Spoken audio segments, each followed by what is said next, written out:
Hello friends, future wars ఎలా ఉంటాయో తెలుసా? బ్యాటిల్ షిప్స్ ఒకదానికొకటి కనబడక ముందే వేల కిలోమీటర్ల దూరం నుంచి సెకండ్స్లో అటాక్స్ జరుగుతాయి. ఆ ఫ్యూచర్ కోసం ఇండియా సిద్ధమవుతోంది. ఇప్పటికే ప్రపంచంలో వేగవంతమైన ఆపరేషనల్ క్రూజ్ మిజైల్స్లో ఒకటైన బ్రహ్మోస్ను విజయవంతంగా ఉపయోగిస్తున్న ఇండియా ఇప్పుడు మరింత శక్తివంతమైన ఆయుధాన్ని అభివృద్ధి చేస్తోంది. అదే worship launched hypersonic glide missile. ముఖ్యంగా ఈ కొత్త మిజైల్ భారత నౌకాదళం ఇప్పటికే ఉపయోగిస్తున్న బ్రహ్మోస్ వర్టికల్ లాంచ్ సిస్టమ్స్లోనే సరిపోయేలా డిజైన్ చేయబడుతోంది. అంటే ఇది కేవలం కొత్త వెపన్ కాదు, ఎగ్జిస్టింగ్ నావల్ ఫైర్ పవర్ని నెక్స్ట్ లెవెల్కి తీసుకెళ్లే టెక్నాలజికల్ లీప్.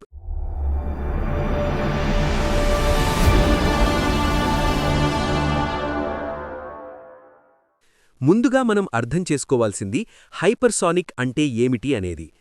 మ్యాక్ 5 కంటే ఎక్కువ స్పీడ్తో ప్రయాణించే వెపన్స్ను హైపర్సానిక్ అంటారు.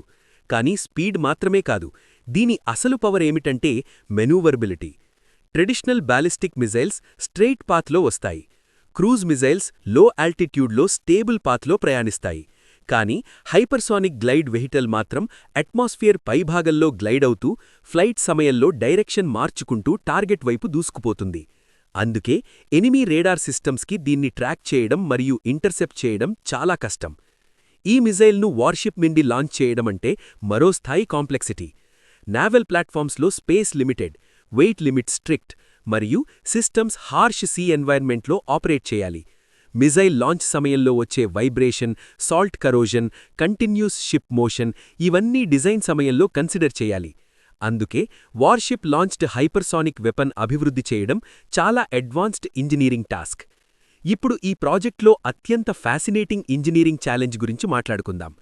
హైపర్సానిక్ మిజైల్ను ఎగ్జిస్టింగ్ బ్రహ్మోస్ విఎల్ఎస్ లాంచర్లో ఫిట్ చేయడం. ఇది సాధారణ విషయం కాదు, ఇది బ్రిలియంట్ స్ట్రాటజిక్ థింకింగ్ మరియు ఎక్స్ట్రీమ్లీ కాంప్లెక్స్ ఇంజనీరింగ్ కలయిక. ఇండియన్ నేవీ యొక్క డెస్ట్రాయర్స్ మరియు ఫ్రిగేట్స్ ఇప్పటికే బ్రహ్మోస్ విఎల్ఎస్ లాంచర్స్తో ఎక్విప్గా ఉన్నాయి. ఈ విఎల్ఎస్ లాంచర్స్ ప్రత్యేకంగా బ్రహ్మోస్ సూపర్సానిక్ క్రూజ్ మిజైల్ కోసం డిజైన్ చేయబడ్డాయి. బ్రహ్మోస్ మిజైల్ సుమారు 8.4 మీటర్స్ లెంగ్త్ మరియు 0.6 మీటర్స్ డయామీటర్ కలిగి ఉంటుంది. ఈ ఎగ్జాక్ట్ డైమెన్షన్స్కి సరిపోయేలా విఎల్ఎస్ సెల్స్ నిర్మించబడ్డాయి. అంతేకాదు, వాటిలో structural reinforcements, exhaust gas management systems మరియు షాక్ అబ్జార్ప్షన్ మెకానిజమ్స్ కూడా ఉంటాయి. ఇప్పుడు ఛాలెంజ్ ఏమిటంటే కొత్త హైపర్సానిక్ గ్లైడ్ మిజైల్ కూడా ఈ సేమ్ లాంచర్లో ఫిట్ కావాలి. సాధారణంగా హైపర్సానిక్ మిజైల్స్కి లార్జర్ సైజ్ అవసరం, ఎందుకంటే బూస్టర్ స్టేజ్ చాలా పవర్ఫుల్ ఉండాలి వెహికల్ను హై ఆల్టిట్యూడ్కి మరియు హైపర్సానిక్ స్పీడ్కి తీసుకెళ్లడానికి. కానీ ఇక్కడ డిఆర్డీఓ పనిచేయాల్సింది ఒక ఫిక్స్డ్ సైజ్ ఎన్వెలప్ లోపలే. ఈ కన్స్ట్రెయింట్ను ఓవర్కమ్ చేయడానికి డిఆర్డీఓ అనేక ఇన్నోవేటివ్ అప్రోచెస్ ఉపయోగిస్తోంది. మొదటిది అడ్వాన్స్డ్ ప్రొపల్షన్. బూస్టర్ స్టేజ్ చాలా లిమిటెడ్ స్పేస్లోనే హై థ్రస్ట్ జనరేట్ చేయాలి. అందుకే high energy density advanced solid propellants ఉపయోగించే అవకాశం ఉంది. కొన్ని సందర్భాల్లో మెటల్ ఎడిటివ్స్ కలిగిన కాంపోజిట్ ప్రొపలెంట్స్ కూడా యూజ్ చేస్తారు హయ్యర్ ఎనర్జీ రిలీజ్ కోసం. రెండవది స్ట్రక్చరల్ ఆప్టిమైజేషన్. ఇక్కడ ప్రతి గ్రామ్ వెయిట్ చాలా విలువైంది. మిజైల్ బాడీ లైట్ వెయిట్ ఉండాలి, కానీ హైపర్సానిక్ స్పీడ్లో వచ్చే స్ట్రెస్ మరియు హీట్ను తట్టుకునేంత స్ట్రాంగ్ కూడా ఉండాలి. అందుకే అడ్వాన్స్డ్ కాంపోజిట్స్, టైటానియం అలాయ్స్ మరియు హై టెంపరేచర్ ఏరియాస్లో కార్బన్ కాంపోజిట్స్ వంటి మెటీరియల్స్ ఉపయోగించే అవకాశం ఉంది. ఈ డిజైన్ను పర్ఫెక్ట్ చేయడానికి కంప్యూటేషనల్ ఫ్లూయిడ్ డైనమిక్స్ మరియు ఫైనైట్ ఎలిమెంట్ అనాలిసిస్ ఎక్స్టెన్సివ్గా ఉపయోగిస్తారు. మూడవది ఇంటర్నల్ ప్యాకేజింగ్ ఎఫిషియన్సీ. మిజైల్లో guidance systems, control actuators, warhead, telemetry systems అన్నీ కాంపాక్ట్గా అమర్చాలి. మోడర్న్ మినియేచరైజ్డ్ ఎలక్ట్రానిక్స్ దీనికి సహాయం చేస్తాయి. కానీ హైపర్సానిక్ ఫ్లైట్ ఎన్వైర్న్మెంట్ చాలా harsh, extreme vibration, high acceleration, thermal stress. కాబట్టి ఎలక్ట్రానిక్స్ కూడా స్పెషలీ రగ్గడైజ్డ్ అయి ఉండాలి.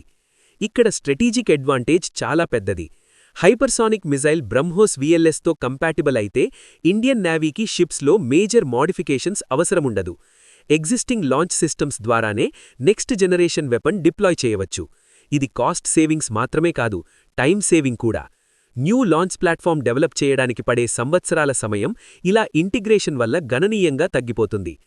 ఈ మిజైల్ సాధారణ క్రూజ్ మిజైల్ లాగా ఇంజన్ ద్వారా మొత్తం డిస్టెన్స్ ప్రయాణించదు. లాంచ్ అయిన తర్వాత మొదట బూస్టర్ స్టేజ్ పనిచేస్తుంది. ఇది మిజైల్ను ఎక్స్ట్రీమ్లీ హై స్పీడ్ మరియు హై ఆల్టిట్యూడ్కి తీసుకెళ్తుంది. ఒక నిర్దిష్ట హైట్ చేరుకున్న తర్వాత గ్లైడ్ వెహికల్ బూస్టర్ నుండి విడిపోయి అట్మాస్ఫియర్ పైభాగంలో హైపర్సానిక్ స్పీడ్తో టార్గెట్ వైపు దూసుకుపోతుంది. ఈ గ్లైడ్ ఫేజ్లో మిజైల్ డైరెక్షన్ మార్చుకునే క్యాపబిలిటీ కలిగి ఉంటుంది. ఇదే ఎనిమీ డిఫెన్స్ సిస్టమ్స్కి biggest challenge. Traditional missile defence radars predictable trajectory ఆధారంగా ఇంటర్సెప్ట్ సొల్యూషన్ క్యాలిక్యులేట్ చేస్తాయి. కానీ hypersonic glide vehicle unpredictable manoeuvres చేస్తుంది. రియాక్షన్ టైం చాలా తక్కువ అవుతుంది. ఈ స్పీడ్ వద్ద ఎయిర్ ఫ్రిక్షన్ వల్ల మిజైల్ సర్ఫేస్ టెంపరేచర్ భారీగా పెరుగుతుంది. అందుకే thermal protection systems, heat resistant composites మరియు అడ్వాన్స్డ్ ఏరోడైనమిక్ షేపింగ్ అవసరం. గైడెన్స్ కోసం inertial navigation system, satellite updates మరియు టెర్మినల్ ఫేజ్లో యాక్టివ్ సీకర్ ఉపయోగించే అవకాశం ఉంది. నావల్ వార్ఫేర్లో ఎయిర్క్రాఫ్ట్ క్యారియర్స్, డెస్ట్రాయర్స్ మరియు high value warships heavy defence షీల్డ్తో ఉంటాయి. కానీ హైపర్సానిక్ గ్లైడ్ మిజైల్ వల్ల డిఫెన్సివ్ విండో డ్రాస్టికల్గా తగ్గిపోతుంది. ఎనిమీ షిప్ రేడార్కి మిజైల్ డిటెక్ట్ అయినప్పటికీ ఇంటర్సెప్ట్ చేయడానికి సెకండ్స్ మాత్రమే మిగులుతాయి.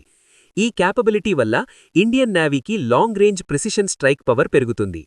Enemy naval task force Indian ఓషన్లో ఆపరేట్ చెయ్యాలంటే వారికి కాన్స్టెంట్ హైపర్సానిక్ థ్రెట్ ఉంటుంది. ఇది ఇండియాకి స్ట్రాంగ్ డిటరెన్స్ సృష్టిస్తుంది. ఇండియా ఇప్పటికే hypersonic technology demonstrator vehicle HSTDV test ద్వారా హైపర్సానిక్ ఫ్లైట్ రీసెర్చ్లో కీలక పురోగతి సాధించింది. Scramjet propulsion, high temperature materials మరియు ఏరోడైనమిక్ కంట్రోల్ వంటి కీలక రంగాల్లో వాల్యుబుల్ డేటా సంపాదించింది. ఇప్పుడు ఆ ఎక్స్పీరియన్స్ను ఆపరేషనల్ నావల్ వెపన్గా మార్చే దిశగా ఈ ప్రాజెక్ట్ ముందుకు సాగుతోంది. ఈ మిజైల్ బ్రహ్మోస్ లాంచర్స్లో డిప్లాయ్ అవుతుందంటే ఫ్లీట్ వైడ్ క్యాపబిలిటీ అప్గ్రేడ్ అవుతుంది. Without redesigning ships. Same ship, same launcher, కానీ మచ్ మోర్ పవర్ఫుల్ వెపన్. ఇది ఇండియన్ నావల్ స్ట్రైక్ డాక్ట్రిన్ను నెక్స్ట్ లెవెల్కి తీసుకెళ్తుంది. ఫ్యూచర్ బ్యాటిల్ ఫీల్డ్లో స్పీడ్, సర్ప్రైజ్, సర్వైవబిలిటీ ఈ మూడూ కీలకం. హైపర్సానిక్ గ్లైడ్ మిజైల్ ఈ మూడింటినీ ఒకే వెపన్లో కలిపి ఇస్తుంది. ఇది ఇండియాను హైపర్సానిక్ నావల్ స్ట్రైక్ క్యాపబిలిటీ కలిగిన సెలెక్ట్ గ్రూప్ ఆఫ్ నేషన్స్లో నిలబెడుతుంది. మొత్తం మీద చూస్తే DRDO అభివృద్ధి చేస్తున్న ఈ worship launched hypersonic glide missile భారత నౌకాదళానికి ఒక డిసైసివ్ టెక్నాలజికల్ ఎడ్జ్ ఇస్తుంది. ఇది కేవలం స్పీడ్ గురించి కాదు, ఇది ఇంటిగ్రేషన్, ఇంజనీరింగ్ ఇన్నోవేషన్ మరియు స్ట్రాటజిక్ ఫోర్సైట్. బ్రహ్మోస్ ఒక పవర్ఫుల్ సూపర్సానిక్ వెపన్ అయితే హైపర్సానిక్ గ్లైడ్ మిజైల్ దాని next evolutionary step. Existing launch సిస్టమ్స్లోనే నెక్స్ట్ జనరేషన్ వెపన్ ఫిట్ చేయడం ద్వారా ఇండియా స్మార్ట్ ఇంజనీరింగ్ ద్వారా ఫ్యూచర్ వార్ఫేర్కి ఎలా సిద్ధం కావాలో చూపిస్తున్నది. భవిష్యత్తులో ఈ మిజైల్ ఆపరేషనల్ స్టేజ్కి వచ్చినప్పుడు ఇండియన్ నేవీ కేవలం సముద్రాల్లో పాట్రోల్ చేసే ఫోర్స్ కాదు, వేల కిలోమీటర్ల దూరంలో ఉన్న హై వాల్యూ టార్గెట్స్ను క్షణాల్లో స్ట్రైక్ చేయగల అడ్వాన్స్డ్ మెరిటైమ్ పవర్గా నిలుస్తుంది. ఈ టెక్నాలజీ గురించి మీకేమనిపిస్తోందో కామెంట్ చేయండి. వీడియో నచ్చితే లైక్ మరియు షేర్ చేయండి.